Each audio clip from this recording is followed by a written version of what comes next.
Please welcome Alda, everybody.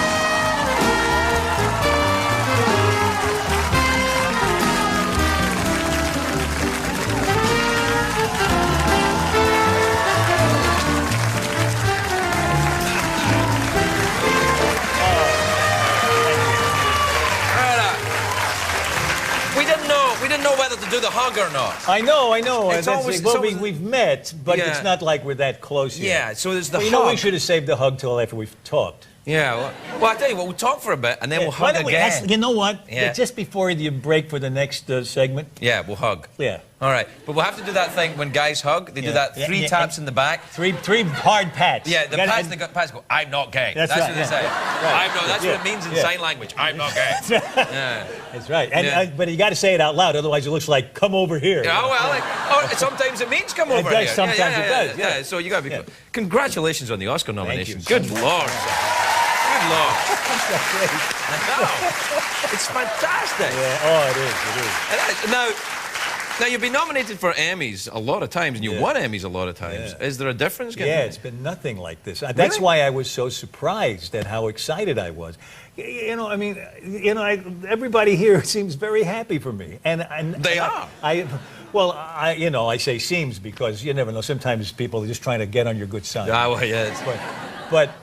But people come up to me in the street and they're really genuinely happy for me, and I'm very touched by that, and it's different. It's different. It's like a national event, you know. I don't want to surprise you, but this Oscar thing, it's a very big deal, Alan.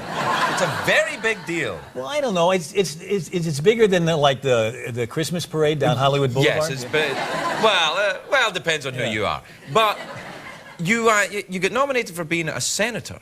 Right? Yes. You play a senator, bad guy in the Scorsese. This guy's a very sleazy guy. And he was a In fact, sometimes when I see the clip played, I scare myself. Yeah. He was a real guy too. Isn't he? He was a real guy. Yeah.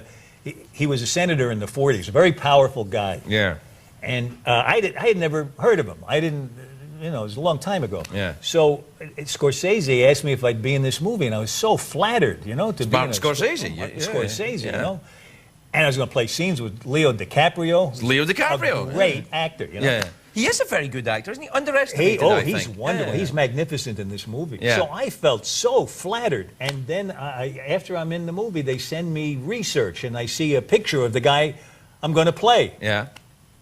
The ugliest man I ever saw. I mean, as ugly as he was inside, it was worse on the outside. Really? Oh, that's sad. Yeah, so I thought, well, I don't know how flattered I am now. Yeah. You're doing senators a lot now. You're doing a senator on the West Wing as well. That's right, on the West. But that's just wonderful. They're both Republican senators, and they're completely different people, which I love. I mean, people, just because it's the same job, that's right, doesn't mean it's the same kind of person. And the guy on the West Wing is a very principled guy, far more principled so far than the Democrat. You're an establishment now. You're playing establishment figures. Now, when I first became you were playing anti-establishment. Yes. Hawkeye Pierce and MASH, very anti-establishment. You've changed the whole thing. Thank you. You know, when that show played in Britain, I got to tell you, you're aware of this, I'm sure, but in I'm Britain... aware of Britain, yes. Yeah, well, Britain, it's an island near France. They mentioned it in school. Right. In Britain, when that show played, there was no laugh track on the show. No, I know They played it just like it was a little movie every week. I know. And I don't know. Somebody said if you look at the DVD, you can turn the laugh track off. I don't know if that's true or not. Really? I can't afford these DVDs. It's funny, because when I think after the Oscar, you'll be okay. But the thing was that when I came to America and I saw MASH with a laugh track, I'm like, what the heck is going on here? That doesn't make sense. Yeah. You know what was funny about that? There was a laugh track from the beginning because the networks all think that the audience at home won't know it's funny unless they hear people laughing. Right.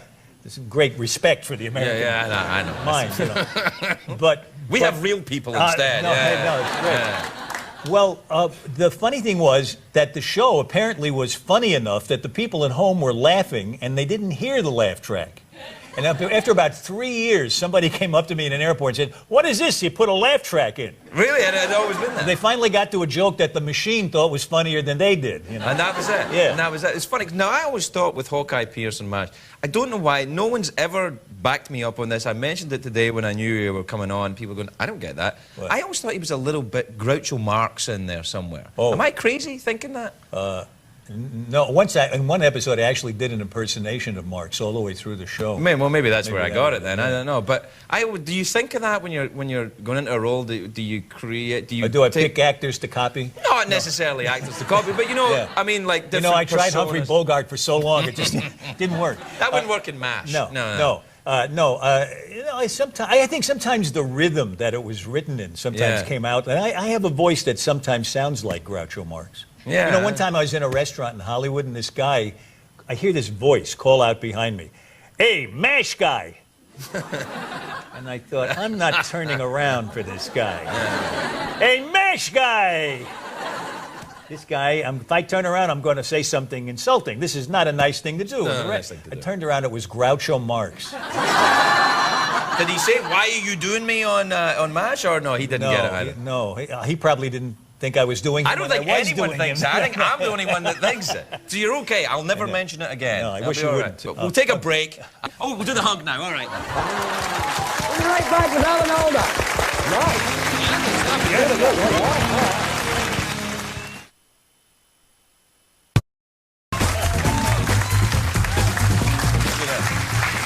Welcome back. I'm here with Alan Alda. Now, Alan. Yes. Now, Alan. Yes. We talked about... Let's do this as if it's not rehearsed. It's rehearsed? No, it isn't. If you've been here rehearsing, what the hell have I been doing? I know, you haven't shown up for rehearsals all week. What the hell is this? I feel so bad. I feel so bad. I've let you down. That's all right. I can make the rehearsals. I just can't make the performance. You're talking about my entire career as an actor. That's exactly. What were you going to ask me? I was going to ask you, like, you play anti-establishment figure. Yes. Hawkeye Pierce. Then you had a bit of a career in between as well. It's not like you just did that and then went straight to The Aviator, right? Yeah, that's true. But you're playing the senators. Do you think? What do you prefer? What do you feel suits you best? Anti-establishment or establishment? What suits your personality? What are you? Oh, my own personality? Yeah. I swing both ways. Hello. Hello. Yeah. Welcome to the UK. So you've done a lot of work on Broadway, I believe. I have. Yeah. Yes. Yeah. No, what I mean is I don't get this red and blue thing. No, so I agree with you. I don't buy that either. I really do. I like Barack Obama's idea of being purple. That there's something good in both sides of the aisle. There's an argument to go on. You want to hear what the arguments are instead Right. of getting personal about it and rejecting people out of hand. Well, that's why I always liked America for that, because in Europe, and it's particularly my part of it, political differences, people get hurt over them. Now, Americans will shoot each other over cash or girlfriends. Yes. But they tend not to hurt each other for a long time over political differences. And now it's getting personal. No. But they're very polite in England, unless you're like at a soccer game. Oh, well, that's a very different thing. Well, that's something very important. Yeah. Now you got trouble.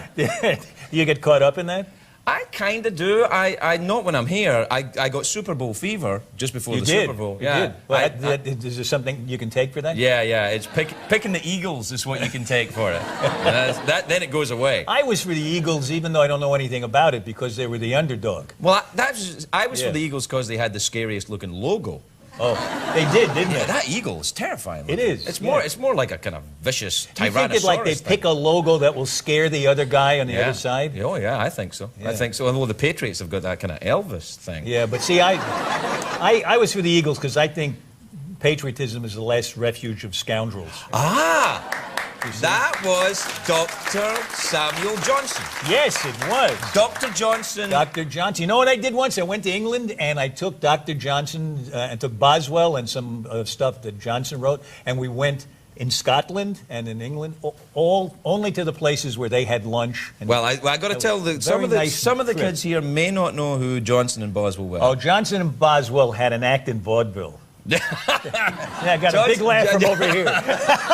Dr. Johnson wrote the first English dictionary. Yes, right? And he was a very well-respected writer in the UK and Britain in the 17th, was it 17th century? I think it was either the 17th or 18th. I can't remember. Right, and he had a friend called Boswell, James Boswell, who was wrote Scottish. Biographical. And they used to go on little travels together. Yeah. Aren't you glad you tuned into this thing? My theory is if you can't be funny, be interesting.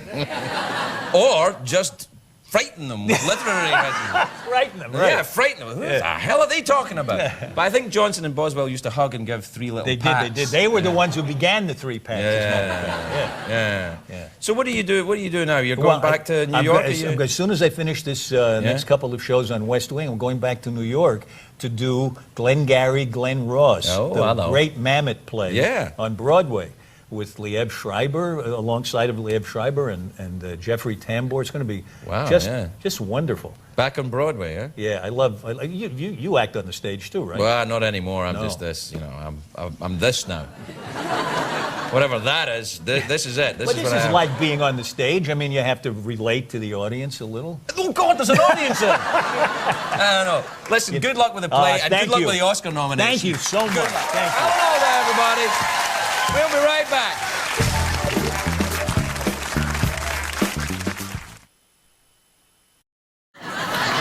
Please welcome Alda, everybody.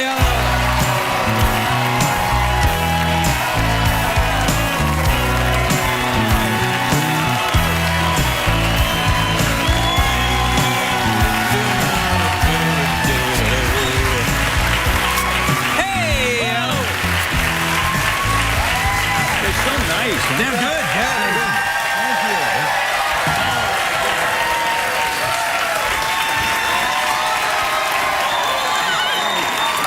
Hello, great to see you.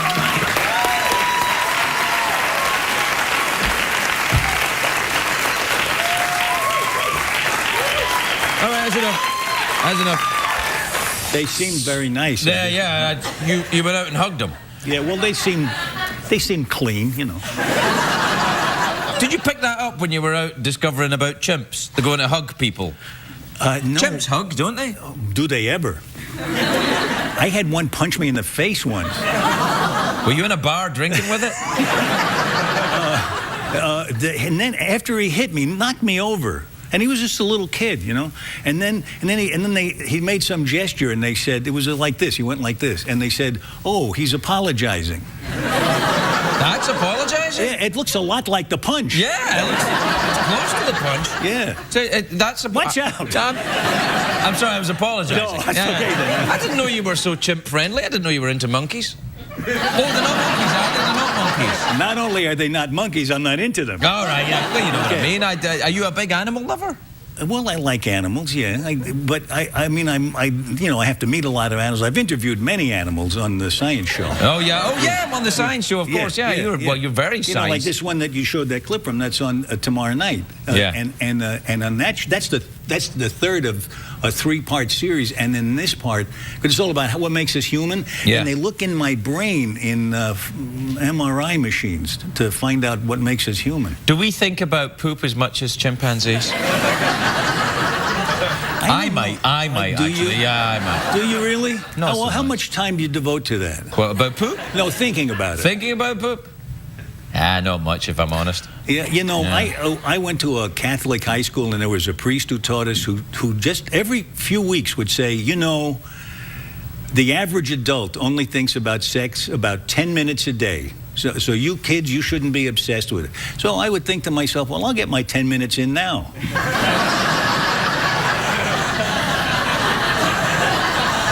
The average adult only thinks about sex 10 minutes a day? That's what he told us. Come on, man. Come on. That's a little bit. You're Come telling on. me. I mean, there's about 10 minutes a day I don't think about sex. And that's only because I'm thinking too much about sex. Yeah. That's the 10 minutes I spend then. I'm trying to cut back myself. Yeah, you got to. Yeah. I can give it up anytime I want, What, sex? No, what are we talking about? Chimpanzees. Yes. Yes. Now, did that chimp throw its poop at you at any point? He was heaving rocks at us. Well, that's not friendly. No, not as friendly as poop would be. You're right. That's not even friendly either, unless you're German, you know. You know, I just realized you wrote a book. It's wonderful. I did, yeah. Somebody left it in my dressing room. Yeah, I guess. but they that's how we get rid of them. Yeah. I picked it up. I was so glad to see it written book because you're just such a wonderful writer. And I did what every thoughtful person would. I flipped to the back to see if I was in the index. There's no damn index. There's no in index. This book. You have to read the book. How do you expect a big, famous, important person like me to read a book without an index? Well, if you'd have looked at the chapter listing, chapter 14, Alan and the Monkeys, there's a clue. Alan and the Monkeys. Okay, then I'll take a better. No, you're not. I read the first 2 chapters. It was just great. I just love it. It's a pack of lies. I laughed out loud. What? It's a pack of lies. I made it up. Really? Yeah. Well, it's an autobiography. Exactly so. Yeah. I read your book, the Never Have Your Dog Stuffed book. Thank you. Yeah. What is it with the poop thing? What is that? How do you? No, that's what you said. That was not the title of your book. Never Have Your Dog Stuffed. But then you said poop. Maybe no, I didn't. I think you heard. You know what you said? You said book. Book, yeah, book, yeah. That's so funny. Yes.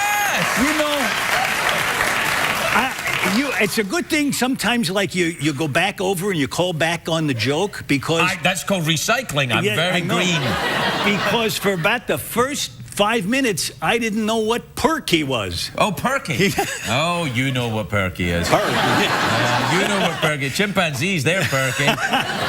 Yeah. Now, listen, you're not putting forward this ludicrous notion of evolution in your science thing, are you? No, everything just was there, Right. The fossils are there for God to test our faith.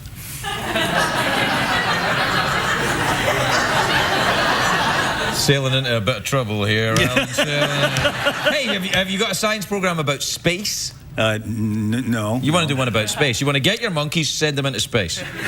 Didn't they do that already? Yeah, they did. Yeah, they did. What happened? Do it again. What? That would be like a rerun. What didn't they? What happened to that monkey who went in space? Oh, he was fine. Was it a chimp or a monkey? I think it was a chimp. His name was Stan, I think, and they sent him into space, and he came back. He was great. He actually, I think he lives in Marina Del Rey now. Do you sometimes know what you're going to say? Never.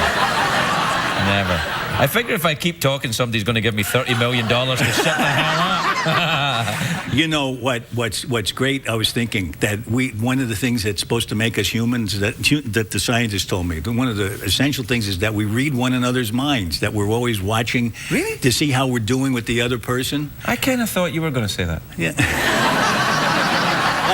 like for instance.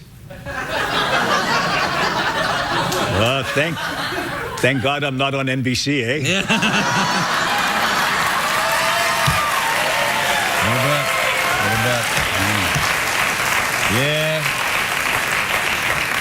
Yeah, boy.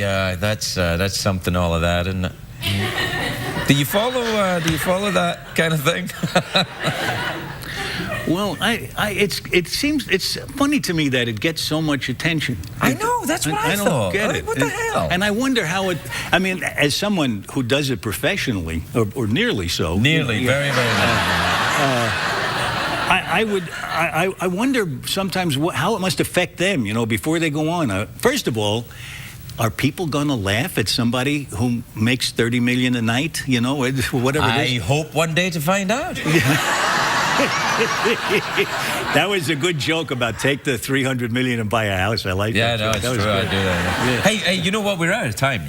No kidding. Yeah. It goes like that. Is there anything you'd like to plug? No one ever asks me that.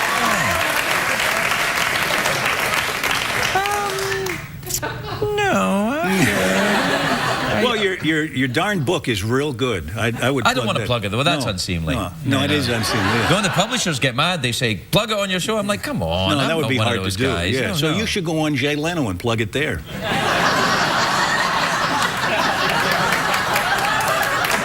Wouldn't that be a good idea? I don't know. Yeah, that would be. I don't know. Maybe not. The views expressed by Alan Alda are not those expressed by the CBS Corporation. Well, I'm going to go and make room for somebody else. I'll go and do it. Alan Alda, everybody, very much.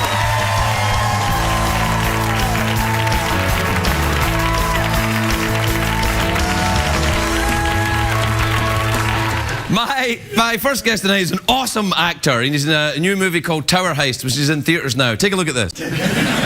Please welcome Alan Alda, everybody. Alan Alda.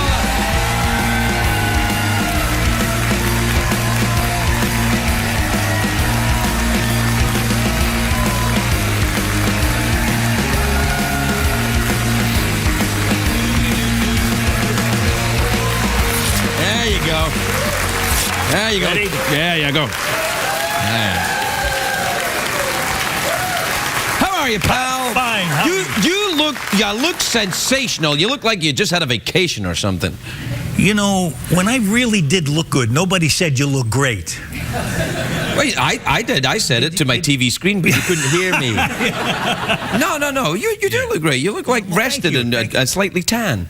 No, it's makeup. Really? Yeah. Where did I get me some of that action? Am I right? Yeah. Oh. Yeah, that's it. I can't get mine undone. That's the only thing. And that's why America loves you. That's it. Yeah, because you know how to wink in the right places. And he never gets himself undone. This movie looks good. Is it any good? It is good. It makes me laugh. It's a funny movie. Well, that's what you want from a comedy. It is. It is a comedy, isn't it? Yes, it is. Yeah, you got to be Thank careful. Goodness for that part. Yeah, because if you go and see a movie and it's meant to be a powerful drama and you're laughing your ass off. Oh, you thought I was winking? I wasn't winking. What's that? What's that noise? Oh, they started putting some guy with a hitting a glass with a spoon every time I wink, apparently. Right now, they've just started it. Watch. See? They just came up with that tonight. They just came up with that right now. This is a historic moment. I'm so glad to be on the show. It's almost as historic. You know, now we know what Victoria's Secret is. Yeah. Yeah. Isn't that How about that? Yeah. That's exciting. Have you ever seen anyone royal in their underwear? I mean, you've been to England, you've been to France, you must have seen somebody's. I met the Queen Mother once, but she was lovely. I liked her. Yeah, Elizabeth. She was very nice. Yeah. She didn't show up in her underwear. I don't know. She was probably wearing it underneath her clothes. Yeah, underneath her clothes. Yeah, probably. That's what makes them royal. Because if you wear your underwear over your clothes, you're a superhero. Completely different type. I know. Now listen, I don't think of you just as an actor. Not that there's anything wrong with that. But I think of you as a writer too. Didn't you just? Well, yes, I just wrote a play. I didn't just write it. I've been writing it for 4 years. Did you just finish it right now before you come out? It's on. I'm actually writing it now. It's now playing in Los Angeles at the Geffen Playhouse, and I'm so excited about it. That is very good. It's about Marie Curie. You know, the lady that invented the X-rays? No.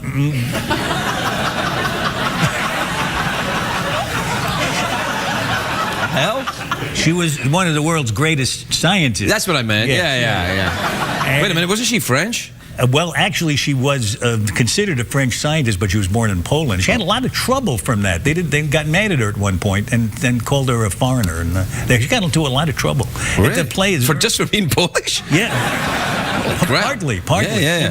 Partly what it was. She loved her husband very much. Unfortunately, he died, and she got very depressed. Right. And she fell in love with one of his former students. And it brought her out of her depression, and she could go on with her work and won the second Nobel Prize. Holy crackers. The only thing is he was married. Ah. And his wife... Hey! We don't do judge here, all right? Let's hear the whole story. I want to hear from the person who went, ooh, because I want to see what you think about this. In those days, it was considered commonplace for a married man to have a mistress. However, she wasn't supposed to be of the same social class as the wife. So it was this when they separated. Yeah. The guy fell in love with a secretary, right? And the wife knew about it and didn't say anything. Oh, because the secretary was a different class? A different class. Now, how do you feel about that? Who said that? Raise your hand. No, don't raise it. Alan, don't encourage him. Lingonberry. No. He might want to see how you feel. I don't give a caramba how you feel. So listen, tell me. What station is this on? I anyway? can't remember. This is one of those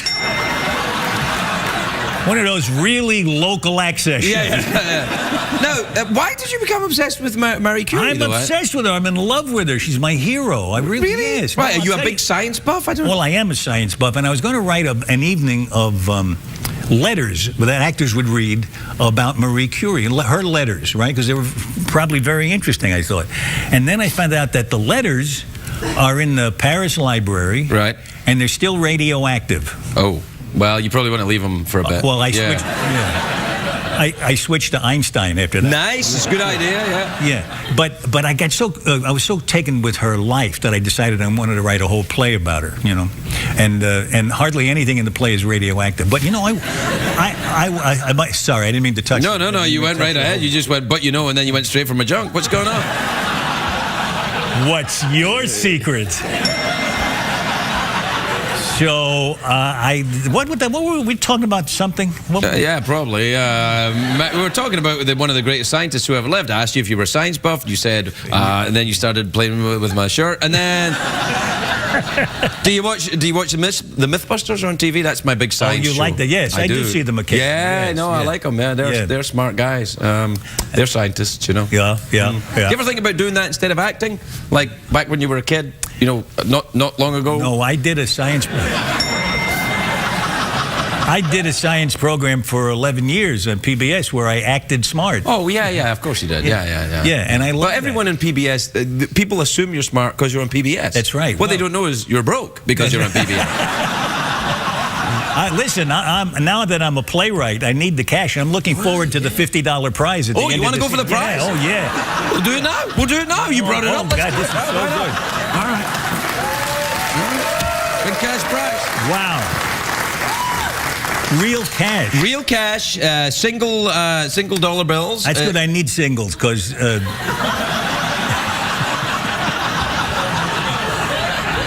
I buy very few things. Yeah. What now? What is that? No, you don't just get it. You don't just get it for being adorable. What do I have to do? No, you have to answer one question. One question, and you can win the big cash prize. $50, all in singles. Why don't I just hold it until after I answer Why don't you just... I'll probably get it right. No. Let's just see. It might not be a Marie Curie-related question, so let's... I hope it is, because that's the only thing I can remember. Well, leave it. But don't touch it. Okay. I won't touch it. All right, then. Don't. All right. Okay. All right. So, okay. All right. Let's see. Iceland is in the North Atlantic. Yes, that's the answer. No! I'm leading it. That's the thing. That's that gets you ready for the quiz. I thought that was the question. No, I'm really sorry. Iceland I thought it was like multiple choice. No. It's like this is the bit. Instead of everything going doo-doom, doo-doom, doo-doom, like that, it's like I start off, you know, setting the scene. Okay. Iceland is in the North Atlantic. Its capital city is Reykjavik. Right? You just said the two things I know. Right. True or false?